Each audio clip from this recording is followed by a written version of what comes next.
I'm third generation in our family, and when I took this over 10 years ago, I was dreading it just because I saw through my whole life what it's like, and just the golden years are stolen. Yeah. And how they pass and how they live. And I just am so thankful that a doctor shared this with me. And I have to say, yes, I was very skeptical at first because I tried everything. I came in here ready to change the whole world here with this and like fix everything. And that was my desire. And through all supplements and different strategies and different things that we did, it just never changed the trajectory until this. And then when Dr. Hyde introduced this to me, it just changed everything. Like, I get to have people here 5 or 6 years now and going. Like, I don't know when it's going to end because they're still going. Whereas before it was months to 2 years was a long stay. And now we have them here. Several of them could go home, but choose not to. And for me, that's a win too. It's like, they have the freedom. Win. Yeah. But so many people, Jim and Joyce are here today also. We just interviewed them because somebody before them was able to go home again. Yeah. And pass at home. I think just to have the choice is such a gift to people. Yeah. So many people are in a facility and they don't have a choice, not by choice. Right. And if you have people here who could go home, but choose to stay, it's a completely different level of dignity and honor and power.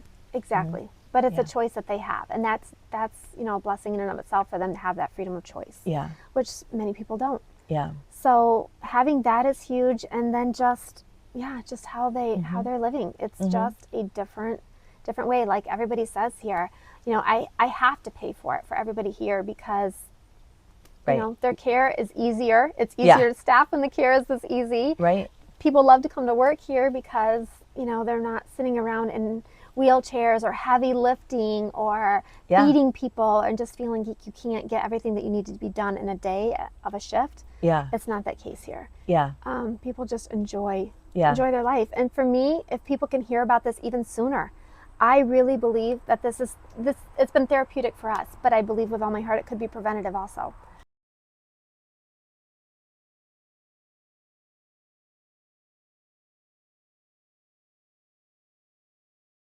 I fell and broke my hip, and of course wound up in the hospital. Then wound up in they called it a nursing home. I have different words for it. It wasn't pleasant. You could say that. Okay. Is that putting it mildly? If you were being kind. I was being kind. If you were being kind. It was not a good place for you to be. No. Terrible. And of course, I was in a bad place myself. Sure. With that, I had hallucinations. I had nightmares. It was bad, bad, bad. Wow. His wife was not doing well, and his stepdaughter found us and said that, hopefully Don would be able to come and join her again because they were inseparable. They were definitely each other's love. And so when he came to us, he was in a wheelchair. He couldn't walk. He had sores all over. He didn't want to live. He was in so much pain. He was skin and bones, had nothing, no meat to him whatsoever, no weight at all. And they just said, they're both probably passing here soon. At least they can be together was the goal. And he definitely had some neglect. We got to a spot that he was walking again. He was helping us even care for Charlotte. So we got him to the point that honestly, we assisted him. He did a lot of her care. Don continued to just improve too. Even right now, he's driving privileges. He's driving, which is so cool. He was at Bloomington. Is that the town? Bloomingdale. Bloomingdale. There we go. Wow. Bloomingdale. Just the other week. He also last summer he went to see his brother, and I think you're even planning another trip here soon, aren't you? Yeah. Some days I just make sure that I got a whole tank of gas. Right. And no map. You just follow your nose. And away I go. Yeah. Good for you. I drive north some, south some, east, west. And pretty soon I'm lost. And he made the comment that he doesn't garden, but he does. He gardens, but he doesn't farm. And that's what he misses. He loves tractors. If you didn't see in his room, he had tractors everywhere. Yes. He took down all the decorations when I had his room looking so nice, and he went and got a calendar of tractors and cut it, and he's just taped tractors all over his wall. So that's how a bachelor decorates. Yeah. And so he just loves tractors. So for him, not farming is not gardening. Yeah. This would be not gardening to him. He would call it small, but we call it wonderful. Like for 88, he's growing all kinds of things. Oh, my word. Teaching the kids how to do it. And this is still success. And the fact that he wants to get up and do it, and he does do it each day, is huge too. I started out as a farmer the first 26 years of my life. Wow. With my dad. And now you're teaching some of the kids here even how to grow things. Yeah, and they're interested. There's a Jack B. Little, I think, pumpkin, and that's what I bought. And I thought, well, it's going to be the pumpkins. I forget what they said, but anyway, I figured the pumpkins would get about that big, so that would denote just a small vine. Yeah. Oh, was I wrong? Holy smoke! We've got a big garden out there. It's like a jungle out there. Those pumpkins, they just went plumb crazy. Because she wasn't doing very well either. She, at that point, came to us on hospice with what they said was weeks. She couldn't walk, and she had an extreme UTI. And so we had to get rid of that first. She was very confused, especially from the moves and stuff like that. She was an amazing lady, had a great sense of humor. She had some spunkiness to her, so I liked that. And she wanted to, Dawn would agree with that. And she, more than anything, wanted to see Dawn again. So I think she had a desire to get better, a desire to hold on, and for Dawn to get back to her. And I just kept telling her every day, we're going to get Dawn back as soon as possible. You know, I hadn't met him yet at the time, but she was here first. She was here first, almost a month before he was. Wow. So, so we just that empowered her to keep wanting to get better. And that's what we needed, was that mindset of I'll do what it takes and help. And so she wasn't walking. And we got her walking and pivoting and standing and stuff like that before, pretty close to when he came back. She was doing some standing and pivoting and things like that for us by that point. Nice. And then weeks turned into a strong year? A strong year. She actually died, was it Christmas Eve or Christmas morning? I can't it was tell you. Like sometime in Christmas Eve to Christmas morning. Okay. So sometime in that time that she had died. And she came to us in January. So it was almost a full year. Wow. And that they had together. Year. It was a good year. It was a good quality year. year. Her That's sense beautiful. of humor was shined right through the whole year, and she also was probably one of our great success too. She helped Don have a will again, and like they know what they're doing, and he trusted us at that point too. Did she fall? Yeah, 3 weeks, a month. Yeah. Is it a month? It's been 3 weeks. 3 weeks. Okay. Okay. So she was in pain, and she was immobile really when she first got back from the hospital, and it was daunting because she's a mover, but surprisingly she bounced back extremely quickly. I mean, more than we would have thought. It's when you break a hip, it can be a death sentence. Yeah. You know, We heard that was spoken over her a little bit. it was by the PT person, said, yep, she'll never walk again. And that was 3 weeks ago. Yeah. I think it was less than a week, 3 days, and she stood on her own. And then a couple of days later, she pivoted and sat, which is unheard of. I was going to say, how shocking, because I don't do this every day, but you do. That's unheard of. I mean, you if you have a hip fracture, you don't get up within 3 days and stand. You know, the pivoting, that motion is not easy. Wow. So we knew that that those words that were spoken were not true and not going to be true. No. And we knew that she had a path to wellness. Yeah. It's unbelievable. It's really a blessing. I mean, what a blessing. Oh my word. She has to go upstairs. She has to go upstairs to get to the kitchen, 4 stairs. That's, one little step at a time, but there she is. Yeah. You know, I mean, that motion of going up a stair and lifting your leg and your hip is, and she's not asking for Tylenol anymore. 3 weeks later. I call her Speedy Gonzalez. She is. Look at So I her know go. the day was July 4th. So 4th of July. Because we were on our way to see fireworks when I got called for her. Oh my word. I'm having fun. Oh, you're doing good. Okay, we'll get it on. We'll get it on. Yep, let's get it on. There, that way. You know, I think I'm a layperson, so when I hear the hip break and the account of all of this, I would have thought there would have been heavy pain meds. They sent her with them. They did. Yep, Okay. she so still the has. intention was heavy pain meds, Yeah. and But- she hasn't needed them. Well, the first couple of days we Okay. gave her a half at a time. That's a lot. I mean, that's a Oh. painful thing to have. Right. But she still has more than half of them in the bottle, and they only gave her like 10-day supply or something. Wow. Yeah. So And so then went down to Tylenol. Tylenol. And now even lessened that. Really, she doesn't complain about the hip at all anymore. Joyce, how is your hip right now?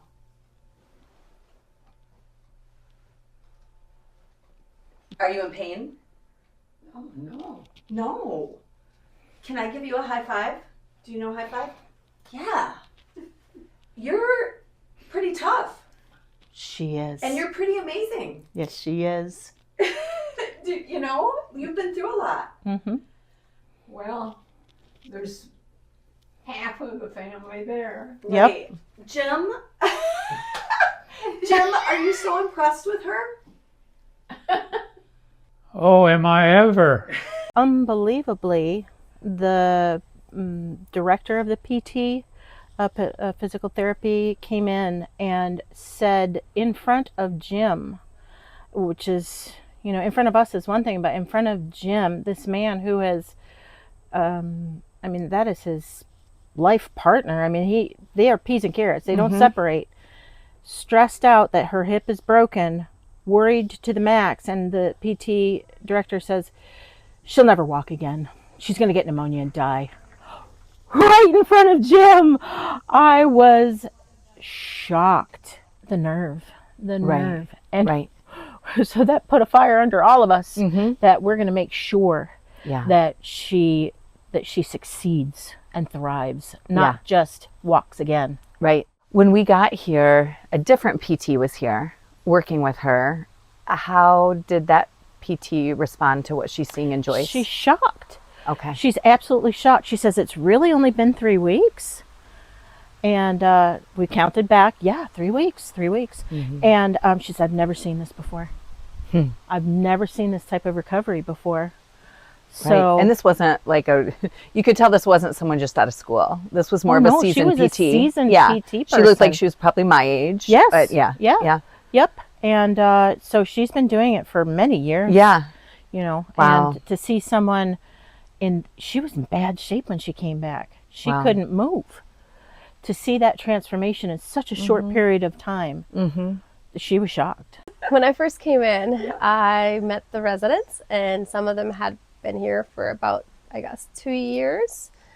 And they looked well, and they talked to me well, and they were cognitively okay. And at first I didn't know about this until later. Shanell got it into me too. And now seeing how long they've been here, it's really shocking, and how well they still look. We had residents who would come in horrible shapes, and now they look completely different. So you see them get better. Better, much. So whereas Yes. before, when you said at the nursing home, you saw patients get worse, that was Yes. the norm. And then you enter the scene here, and over time, what were you seeing? People getting better, like they were getting younger. Here at Gull Arbor, with the integration of Nutrigenomics, there is a huge difference between the dying process and also the living process. In the dying process, I've had experience in hospice care, and we usually have to integrate a lot of drugs, not just for pain and breathing, morphine, things to dry up secretions, but here at Gull Arbor, when they've been in the hospice process, We have not had to use the drugs like that at all. We have continued their nutrigenomics as long as we can during that process, and they just die so much more easy, I would say, and more peaceful. But with the integration of nutrigenomics, it has made a huge, huge difference. I have seen things, physical ailments, actually kind of dissipate as we have begun the process of nutrigenomics and our other products that we have. I see a big difference compared to Gull Arbor and the nursing home I used to work to. Cognitively, they weren't in the right minds, and as time went by, they got worse instead of getting better. And the way they looked too. Okay. And the dying process too Okay. was way different than what I've seen here. It was sad working there compared to here. It's a very different environment, and it makes me very happy to be here, and the residents are very happy too, and they look different. You know, when you think about nursing home, you think about people who are ready to go, and they're getting worse instead of getting better. How many years nursing experience did you have before you came on staff at Gull Arbor? Approximately 33. Wow. Yeah. So there isn't much you haven't seen. No, not at all. Yeah. Except medicine's come a long ways. And yeah, I'm sure. 30 some years. I'm sure. But when you came here 4 years ago, had you seen anything like this before? No, never, never. Well, with the residents, I just saw happiness and joy at their age. And if you're in any other facility, you don't see a look of happiness and joy. I compare a facility of a nursing home is like a prison for elderly people to go when they die. I mean, and unfortunately, everyone can't be at a place like this, but it is tough. Also, just the environment was homey. I mean, like, I was hoping right away when I started working here that someday when I reach this age that there would be a place like this for me. Yeah. I think sometimes too when we talk about people's extended lifespan here at Gull Arbor with Nutrigenomics, sometimes people think, well, do I want to live longer if I don't feel good? What's the quality of life? And even after we turn the cameras off, like, Joyce had so much joy. We had a great conversation. Right. She laughed. Right. She cried. Yes. She's just this beautiful whole person. Yes. Experiencing life in a full way, right. which was really incredible to see. Right. And on top of everything. Had you worked in a different facility before this? No, but I do have quite a number of elderly people in my life. Okay. So you're pretty yep. familiar with conditions in other facilities. Yes. Yes. Okay. So, it's amazing to see. Yeah. Yeah. The difference. Special. Yeah, magical. Yeah. Yeah. Right? It really is. See the difference. Yep. And people struggling for everything, cognitive ability, just to walk to the bathroom, to whatever, to eat, to swallow, and to see the difference between people on this hand and people who are activated. It's completely different. It's remarkable. I often talk to people out in the community about Gull Arbor and our average age here being like 90. And I say, my goodness, these people are thriving. They are walking. They can dress themselves without assistance. They may be using a walker, but it's amazing. We love Don. So when he first came to us, he did not look like the person he looks now. Okay. The first time I saw him, it was heartbreaking. And now seeing him now, he seems so strong, and he's like my grandpa. And I look up to him, and I'm very happy how he is now, and would never want him to go. Were you ever able in the other facility to enter in that much with any of the residents? No. Due to their capacity? No, I didn't even know their past. I just knew their name and didn't even know how long they were there. Wow. We didn't have that opportunity. In the nursing home you were in, could you have ever imagined bringing your kids to play with the residents or to be taught by them? No, I would not have felt safe. No. And here I feel a whole different environment. Yeah. I feel like they even like being here more than what they do being at home.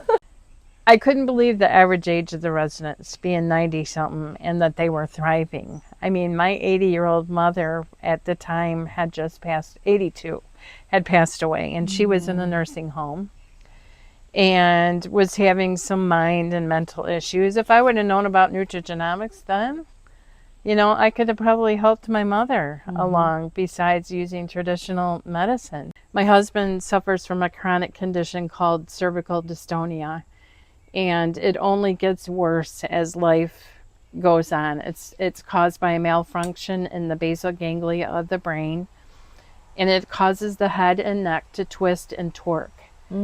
And there is nothing to really stop it other than botulinum toxin that you get injections of every 16 weeks. But once we started Nutrigenomics, my husband said to me a month after he started it, I believe my neck feels like it did when I was 30. And he is 60 years old, and he began to feel some building of the tendons and the muscles and some strength going on in those. Wow. My husband's not a very verbal and vocal guy. I have to ask him these things, and for him to make that correlation and say that, I was awestruck. Yeah. And this was a year ago, June, after he had been activated for a month. And I became a believer. I will never stop the nutrigenomic process in my own health trajectory. Wow. It is my goal to never, ever take a medication that is prescribed by, you know, traditional medicine if I don't have to. And I believe that you can help your body through nutrigenomics. We had one resident here that had back surgery, an extensive back surgery. I have never seen a back surgery like this in my career at all. She was cut from the front of her body with a long incision and also through her spine in the back. She had surgery in February, and then she was in rehab right after that. And she had reached her full potential with rehab, and the family had to make a decision where to put her. And they found Shanell. Praise God, they found Shanell in Gull Arbor. And she came here, and actually at rehab they discharged her. She still was not walking at all. She came here at the end of April, and by the end of May, after starting Nutrigenomics, she was walking unassisted. She was dressing herself. In 2 weeks' time, there was an amazing, just improvement in overall health. Not only, and the other thing, the lady didn't need any pain medicine at all, Margaret. Being cut like that, by the time she came to us, there was no narcotics on board. And we were just using the Nutrigenomics and, helping coach her, and she was ready to go home in a month's time. And here the rehab facility was ready to give up on her. So you probably look forward to coming to work. Oh, yes. I love it. I was only supposed to be here like 2 hours. I was hired to begin with to do showers for the residents. I didn't want to do a lot because I'm retired. But my husband always knew when I came to work, he wouldn't see me for 4 or 5 hours because I would spend so much extra time here. It's such a happy place. I never called this place work. I called it like fun. This is not a job. This is a fun place to be. Yeah. We've had fun just talking with the residents. Yeah. Here today, I was telling Jamie, I don't think I'd ever leave because I've so enjoyed the joy and just the life that is in every resident. They're delightful. So I think that's amazing. You are really fortunate to have this be your place of work. Well, preventatively, can you share with us about how older people, you would normally see cognitive decline? If they came here without dementia symptoms, was it normal for them to develop? Oh, yes. Yes. especially, I mean, we didn't have anybody here more than 2 years at that time. You know, 2 Yeah. years was a long stay. But even in that, we would have somebody, and usually they were starting dementia. That's why they came here. And so, yes, it would just progress. And here, yeah, we get people, and as soon as we start, especially if they're clear thinking, we don't see the progression of, like you could see with Dawn, and they don't. We have a whole group of people here that they came to us in great shape cognitively, and it just hasn't declined. Wow. So, and we're 5 or 6 years into it. We've had Yeah. some people 4 years, 3 years, but either way, it's unheard of not to see cognitive levels decline absolutely. at this point. I remember you shared a story of there was a woman that was recommended she be on hospice, and you said no, she doesn't need to be on hospice. And I think it was a nurse wanted to come in and educate you about hospice. How'd that go? Yes. Actually, she left activated that day. You educated her. I educated her. On Nutrigenomics. So yes, we had a lady that came from the hospital from a fall, and we were going to do rehab for her. And because of a fall, a lot of times they chalk people up at that age just to this not is gonna it. do This is anything. the end. Yeah. And so they immediately came home with it and said, okay, we need to just put her on hospice. And I was like, hold that thought. Like, give me an opportunity. Give me a chance even. Yeah. And they were like, no. And they came right in and put her on it and wanted to start morphine and all of these different things. I'm like, she's not even saying she's in pain. She's doing okay. Like, just give us a second. And so they were fired. I actually fired them. I've gotten a lot gutsy through the years, a lot more gutsy than I would. And so come Monday, then we started another place, and I brought them in and said, look, you need to know what I'm doing. She can be on hospice right now for the extra support. Yeah. But just know my goals are to get her off. Yeah. And they're not used to seeing that. Right. They're not used to seeing that. So then they're like, then she even said to me, you know, I came to school you. I told her what we did, and she got to see this lady walk out and everything. And she's like, wait a minute, this is the lady from Friday? It's like, yeah, she's already taking steps. And she's like, what? She even said, I came to educate you. Now I want you to tell me what you're doing. Yeah. And so I told her what we were doing, and I said, you know, this is what we use. And she's like, can I try this?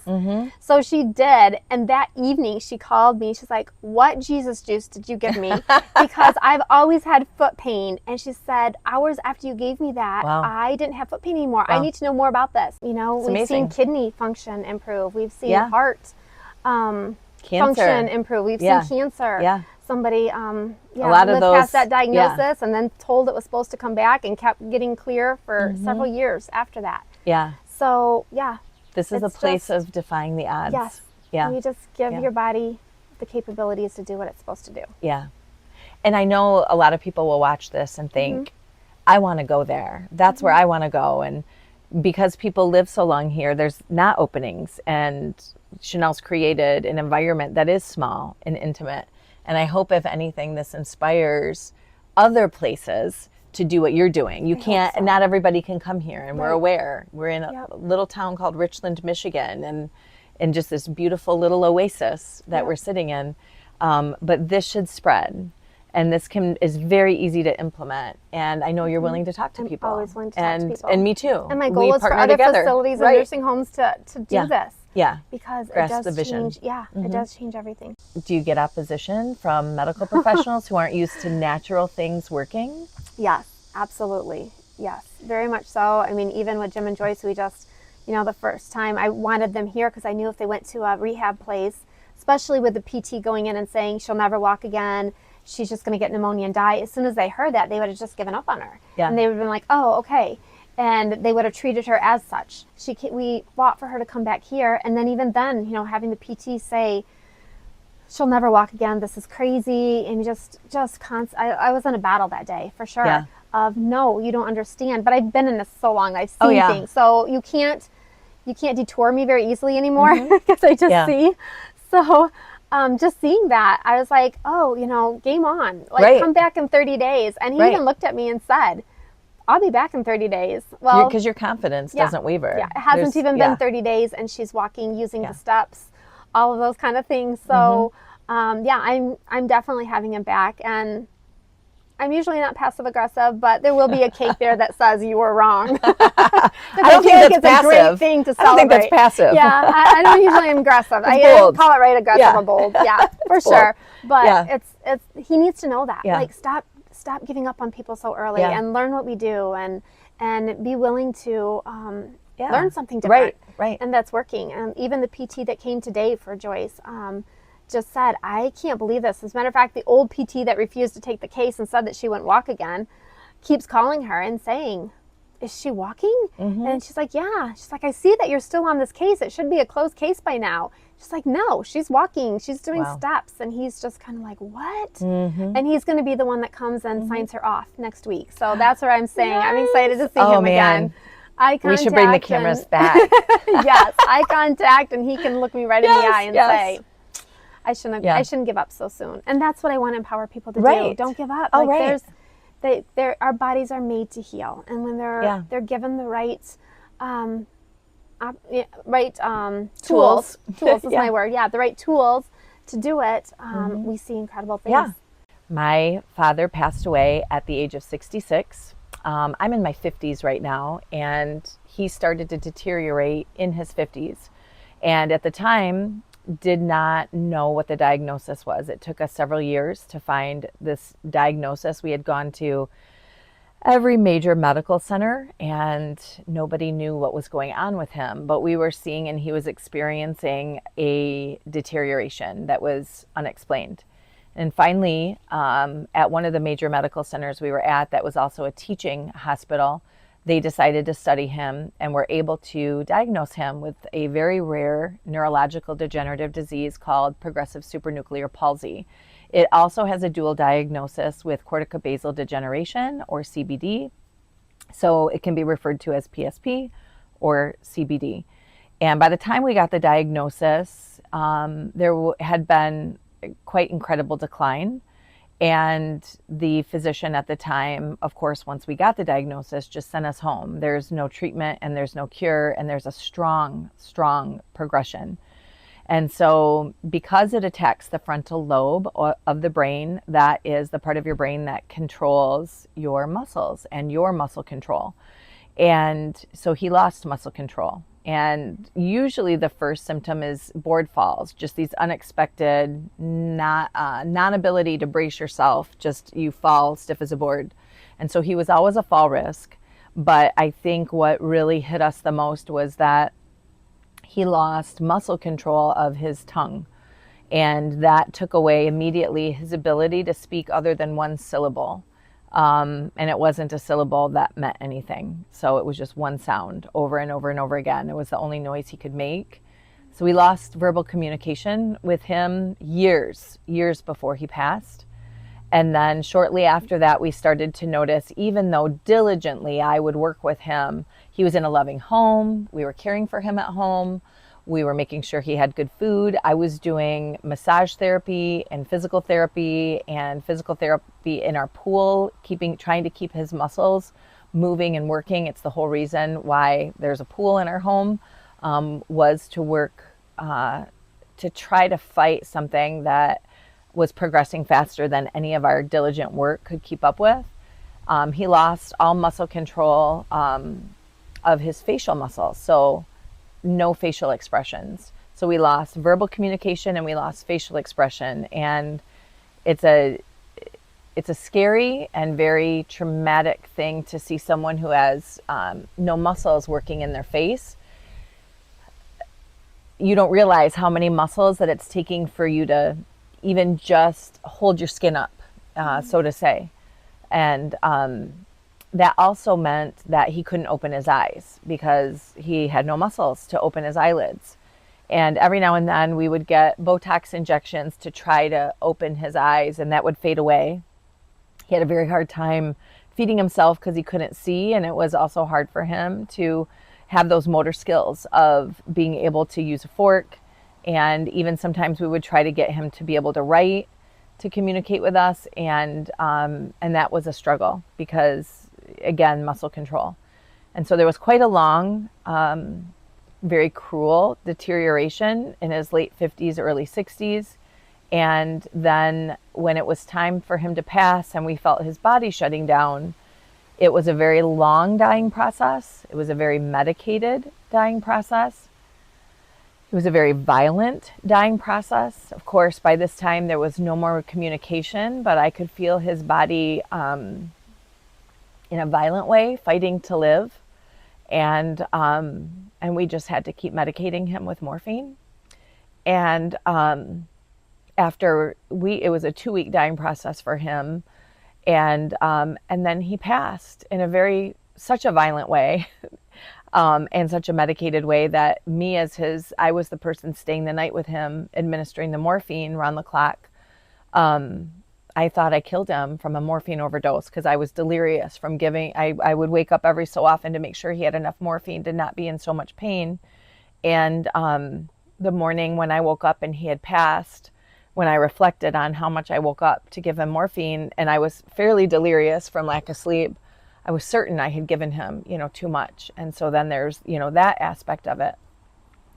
And then years later, I was introduced due to a health crisis with my son to Nutrigenomics. And I stepped into this business because of the wonderful things we see, because of the wonderful things that I experienced with several of my sons and myself, and then the people I've been able to help. And I see people all the time defy the odds. And I see at Gull Arbor, at Shanell's business, people defy the odds left and right, and we see amazing things.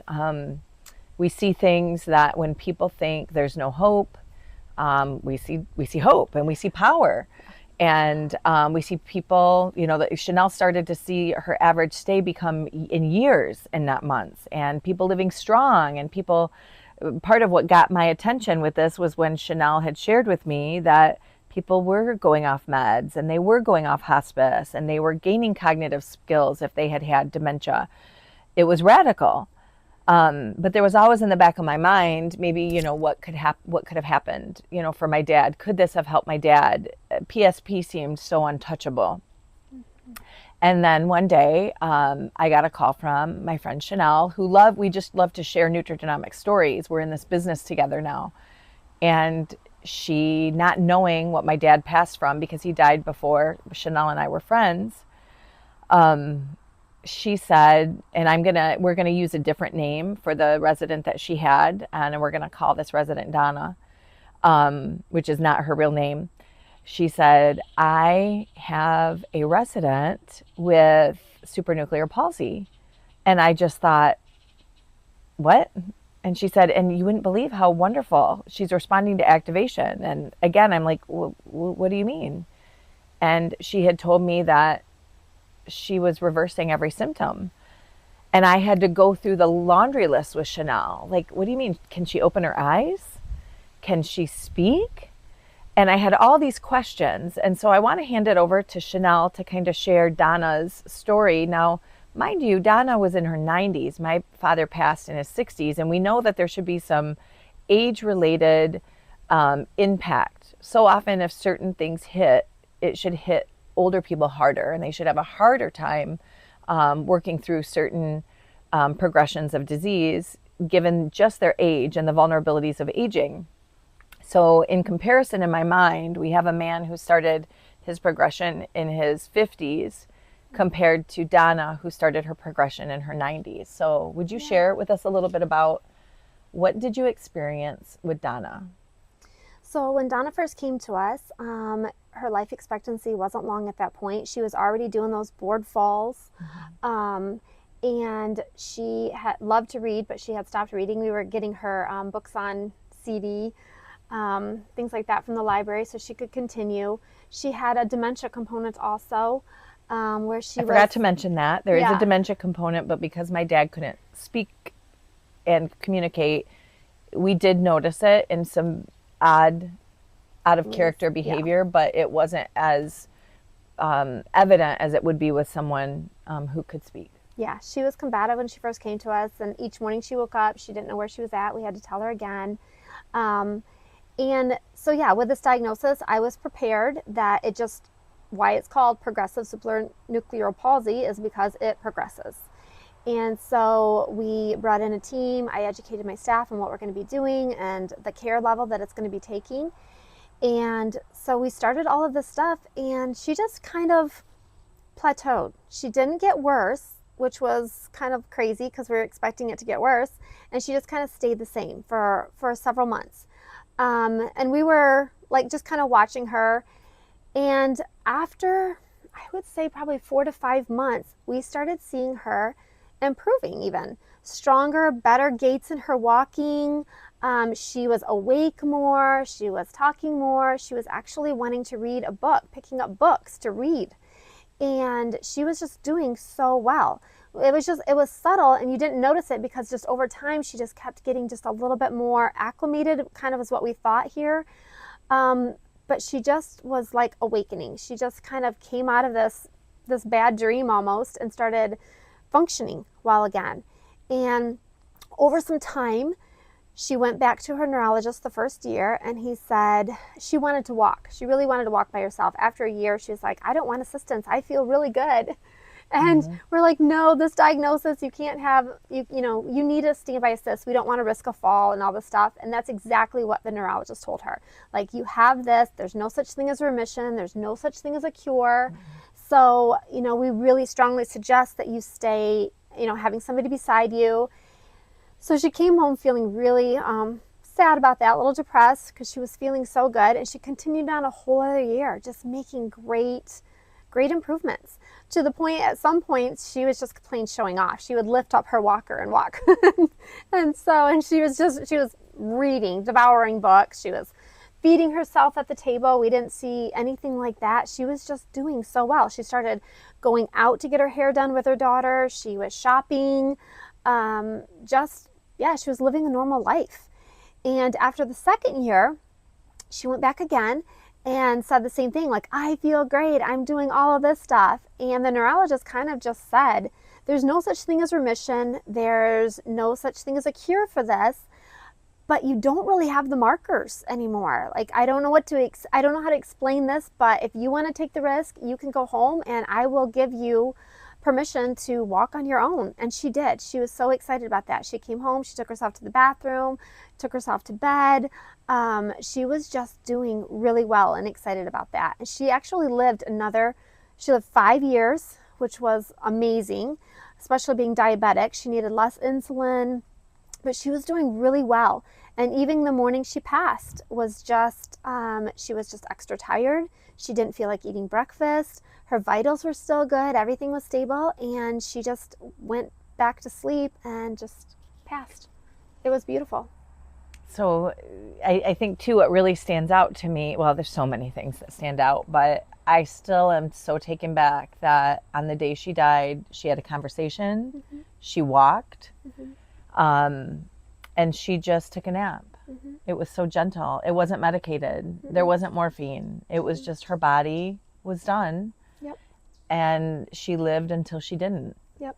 My dad didn't live until he didn't. He hadn't lived in a really long time. Yeah.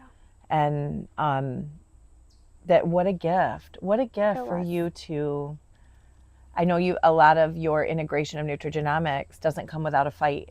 Right. And I'm just so grateful. Yes, absolutely. Not only did she live longer, but her who cares if you live longer if your quality isn't good? Oh, right. But I think my dad would have rather gone sooner. Yeah.